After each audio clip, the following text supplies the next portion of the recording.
Everyone, আজকে মা না এই কালারের ডিমগুলো এনেছে। আমি অনেক বছর আগে এই কালারের ডিমগুলো খেয়েছি আর এই খাচ্ছি। আমার না ডিম পোস্ট করতে গিয়ে হাতটা পুড়ে যায়, মানে বাই চান্স হয়েছে একটা বাটিতে তেল ছিল তো ওটা ধরতে গিয়ে হাতটা পুড়ে গেছে। এরপর আমি থার্মোজেল লাগিয়ে নিয়েছি। তারপর দুপুরবেলার দিকে এত বৃষ্টি হচ্ছিল, আমাদের পুরো পাড়াটা পুরো নদী হয়ে গেছিল।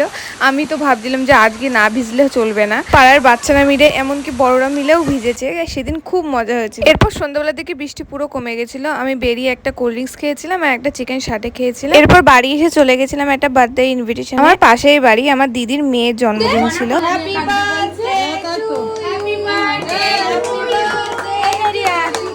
এরপর কেক টেক কাটানোর পর ও এক এক করে সবাইকে কেক খাইয়ে দিয়েছিল। ওর বার্থডের কেকটার ওপরে যে এজ নাম্বারটা ছিল তো ওটা পরে জানতে পারি যে ভুল আনা হয়েছে। তো তারপর আমি একটা কেকের স্লাইস খেয়েছি, কেকটা মোটামুটি ঠিকঠাক লেগেছে, অতটাও ভালো লাগেনি। এরপর রাতে ডিনারটা কমপ্লিট করে আমরা সবাই মিলে লুডো খেলছিলাম। তো আজকের ভিডিওটা ভালো লাগলে লাইক কমেন্ট সাবস্ক্রাইব। টাটা।